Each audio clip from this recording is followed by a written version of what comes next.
ஐநா மனித உரிமைகள் உயர் ஆணையர் வோல்கர் டர்க் ஏற்கனவே மோதலின் கடுமையான பாதிப்புகளை தாண்டி ஈரானிய மக்களின் உரிமைகள் தொடர்ந்து பறிக்கப்படுவது பேரதிர்ச்சி அளிக்கிறது என கூறியுள்ளார். மனித உரிமைகள் அலுவலகமான OHCHR பிப்ரவரி மாதத்தின் பிற்பகுதியிலிருந்து தேசிய பாதுகாப்பு தொடர்பான குற்றச்சாட்டுகளின் பேரில் குறைந்தது 21 பேர் தூக்கிலிடப்பட்டுள்ளனர், மேலும் 4000க்கும் மேற்பட்டோர் கைது செய்யப்பட்டுள்ளனர் என கூறியுள்ளது.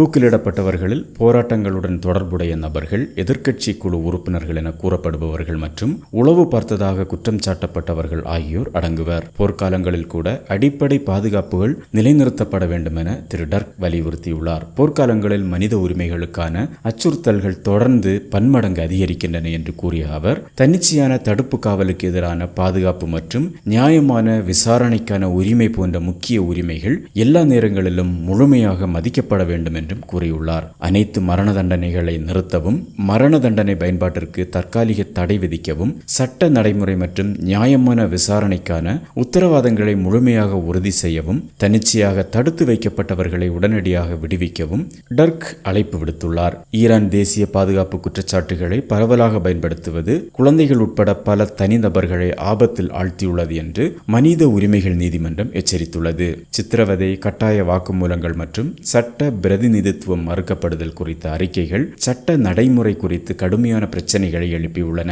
தடுத்து வைக்கப்பட்டவர்கள் நெரிசல், அத்தியாவசிய பொருட்களின் பற்றாக்குறை காரணம், மருத்துவ வசதிக்கான வரையறுக்கப்பட்ட அணுகல் போன்ற கடுமையான நிலைமைகளையும் எதிர்கொள்ள வேண்டியுள்ளது எனவும் சொல்லப்படுது. சிறையில் உள்ள நோபல் பரிசு பெற்ற நர்கஸ் மெஹமதியின் உடல்நிலை மோசமடைந்து வருவதாக கூறப்படுகிறது. அதே நேரத்தில் மற்ற கைதிகள் சித்திரவதை செய்யப்பட்டிருக்கலாம் என்பதை குறிக்கும் சூழ்நிலைகளில் காவலில் இறந்துள்ளதும் தெரிய வந்துள்ளது.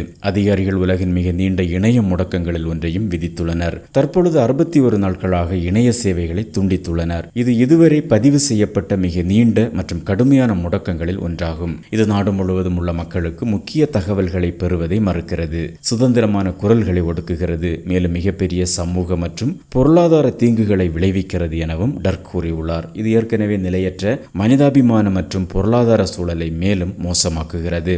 எனவே இது உடனடியாக நீக்கப்பட வேண்டும். இந்த பகுதியின் பிற இடங்களிலும் மோதலின் மனித இழப்புகள் தெளிவாக தெரிகின்றன.